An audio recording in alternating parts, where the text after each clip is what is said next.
Hello everyone. This lesson I'm going to cover the paper 1 A-level mathematics 2021. This is A-level mathematics and the first exercise on the paper is a quadratic inequality. Is x squared minus x greater than 20? Here we need to find all the values of x where the left hand side is more than 20. So in this case, we rearrange the inequality and make it greater than 0. Doing so, it simplifies the inequality and the process. So we subtract 20 on both sides. We have the quadratic x squared minus x minus 20 greater than 0. The solution of this inequality are all the values of x where the quadratic or the parabola is positive. To find these solutions, one way is to sketch the graph of the parabola and see at what values of x the parabola is positive. This mean is above the horizontal axis. And this is what I did on the screen. To sketch the graph is useful in this case to find the x-intercepts. And to find the x-intercepts, I solve the quadratic equal to 0 and find the two roots.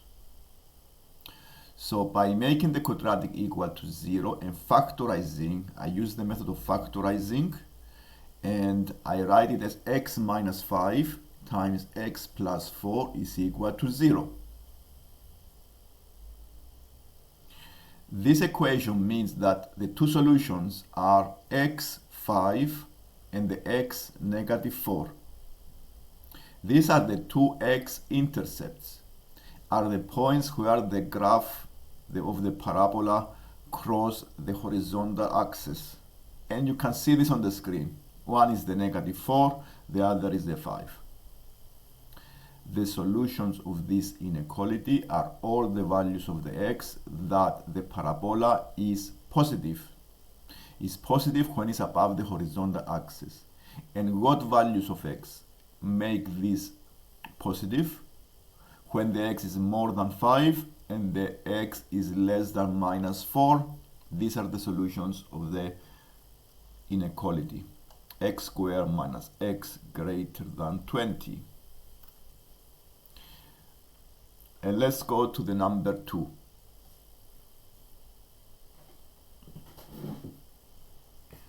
So in the number 2 exercise, we have an equation with two variables, x and y. We have a fraction, and this fraction is equal to 81. What we need to do here is to express the y in terms of x. In this case, we use the rule of indices to simplify the fraction. And what you notice here, you have the 9 and the 3. Because I'm going to use the rule of indices, there is a rule of indices with a fraction. And in this case, the powers, I subtract the powers. So I need to write the 9 as 3 squared because I need to have the same base, the same number. So I write the 9 as a 3 squared. And this is what I did here. Then I times the two powers, so I write it 3 to the power of 2x minus 2 over 3 to the power of y plus 2. And using the rule of indices, I subtracted the powers.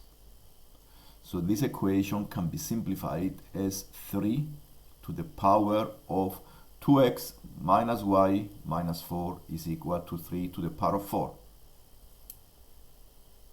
Since I have an equation, the two numbers, the two bases are the same, the powers need to be the same as well. So all I did, I make the powers equal.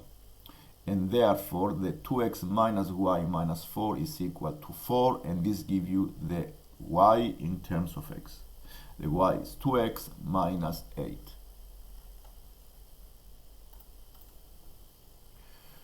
let's go to the exercise 3. This is an integral. This is evaluating an integral, which is very easy once you remember the formulas of integration. Integration is the opposite of differentiation, so the rules are the opposite of the rules of differentiation. And in differentiation, I subtract 1 from the power. So here I add 1 to the power and I do division by the power. And I add a constant. These are the rules of differentiating polynomials. The other rule is the rule of a constant, integrating of a constant. This is ax plus c. So if I have a fraction, it's useful to separate the fraction into fractions, and then using the indices, you can change into polynomials, the integral of polynomials. So I split the fraction into fractions. So I have 3x over 2 and minus plus 1 x minus 2x to the power of minus 3. Integrating these two polynomials using the above rules, I have the answer 3 over 4x squared plus 1 over x to the power of minus 2 plus c.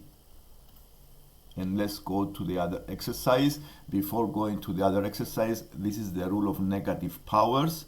If I have a power that is a negative, I found the reciprocal of the number to a positive power. And I can also do the opposite. If I have the reciprocal to the positive power, I can write this as the number to a negative power. The question 4 is a vector question. And what we have here are two position vectors. One is the vector A and the other is the vector B. These two vectors represent positions of a stone. The A is negative 24i minus 10j. So here the first step to do is to draw the vertical axis and the horizontal axis. In this case, because we have vectors, the horizontal axis is the I and the vertical axis is the j. And then I plot the points. To find the vector A, I plot the point minus 24, minus 10. Remember that the I is the horizontal and j is the vertical. So the point minus 24, negative 10 is on the third quadrant. And then I connect this point starting from the origin and I make a vector. From the origin, go to the A. The same way I plot the point B and then I connect the origin to this point to find the vector OB. These are position vectors. In this case, these vectors represents the displacement or the motion of a stone is modeled as that of a particle moving in a straight line at a constant speed. So we need to use this model and prove that the stone passes through the origin. To pass through the origin is enough to prove that the AB is a straight line. And AB is a straight line only if the vector OA and the vector OB are parallel. So I'm going to use the method of parallel vectors. Once I prove the OA is parallel to the OB, it's obvious that the A and B passes through the origin because the A represents the position of the stone at this particular time and B represents the position of the stone after 4 seconds. So if these two vectors are parallel, obviously the stone passes through the origin because both of the position vectors pass through the origin. So to see if two vectors are parallel, we need to show that they are multiples of each other. Okay, so you see actually that the vector OA is 24 and 10, and obviously it's a you can make them as multiples of each other. So you can write the vector OA is 2 times the vector OB, and since the two vectors are multiples of each other, means they are parallel. So this is parallel vectors. And if they are parallel vectors and both of the vectors pass through the origin, then the stone have to pass through the origin as well. Find the speed of the stone. To find the speed, we can use the formula of distance over time. To find the distance from A up to B, I need to find the vector A and B and find the magnitude. So the vector A and B is the 36I plus 15J, and then use the formula of distance and time. Find the magnitude of the AB, which is the distance, divided by 4 seconds. And this gives you 9.75 meters per second. The A and B vector I found using I subtracted basically the B minus A. You can use the triangle and find the A and B. So it's 36I plus 50J. So the distance is the modulus of the A and B, which is the square root of 36 square plus 15 square. So let's see how I found the vector A and B. You can see the vector A and B is, you can find this by doing AO plus OB, which is the vector B minus A. So the B minus A represents the A and B vector. The next exercise on the paper is finding the gradient of the tangent to the parabola at the point P. The point P is 2, 10, and the equation of the parabola is 3x squared minus 2. To find the gradient of the tangent, we differentiate the gradient of the function. We need to find the differentiation derivative of the graph at the point P, because the derivative of the graph is exactly the same as the gradient of the tangent.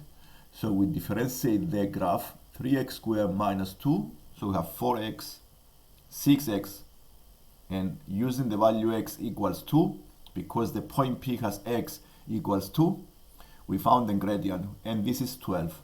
So the gradient of the tangent is 12. The second part, the point Q with x coordinate 2 plus h also lies on the curve. Find the gradient of the line PQ, giving the answer in terms of h. In this case, the coordinates of the point Q is 2 plus h, and the y coordinate, I use the function, the parabola, and find the y coordinate. And this is 10 plus 4h plus h squared. Because the point Q lies on the parabola, it satisfies the equation of the graph of the parabola. So I use the equation to find the y coordinate. And to find the gradient of the line PQ, I use the 2 points P and Q, and the formula for the gradient, change in y divided by change in x. The change in y is the 4h plus h squared divided by the change in x is h. So this gives you a gradient of 4 plus h.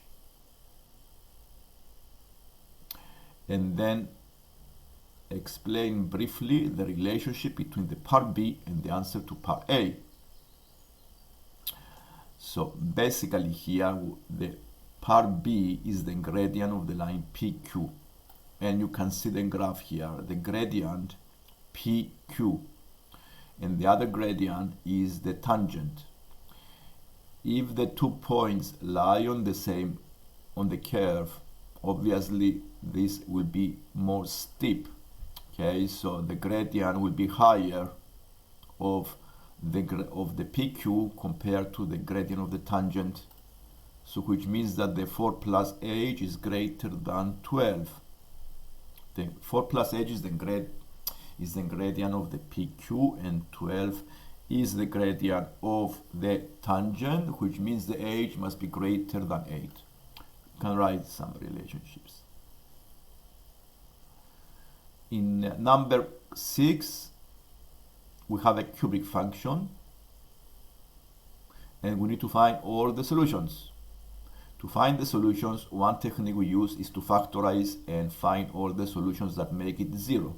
We factorize the cubic function, and we have x bracket 3x squared minus 17x minus 6. The x is 0, one solution is x 0, and the other solution are the two solutions of the quadratic. I found the solutions of quadratic by factorizing, and the method I used is finding two numbers when the multiplication gives you minus 18. The minus 18 is minus 6 times 3. And the two numbers, when you add them, give you negative 17. The negative 17 is the number in front of the x. These two numbers are negative 18 and plus 1. Using these two numbers now, I split the x term, minus 18x plus 1x, and then factorize in two groups, and then I still factorize second time, and I have the two brackets you see here, 3x plus 1 times x minus 6, which means the two solutions are 6 and negative 1/3. This is for the part A. Hence, find all real solutions of these transformations. And you can see here that this is a transformation. Okay, so if it's, you may change the above. Okay, so the difference here is a transformation of the above actually. Okay, so it's just, you can make x, if you make x to be z square, then the x square will be z to the power 4. Yes, and you find a way to solve them, and you may find them by transformations, because the fx and the fx minus 2 is a horizontal translation 2 units to the right, and you see the solutions are moved by, yeah. Okay, you can make also a substitution with z. Okay, you make this substitution, y minus 2 bracket square equals n, and then you can find the two solutions using the quadratic. If you like the lesson, please subscribe so you can see more lessons like this one. Thank you.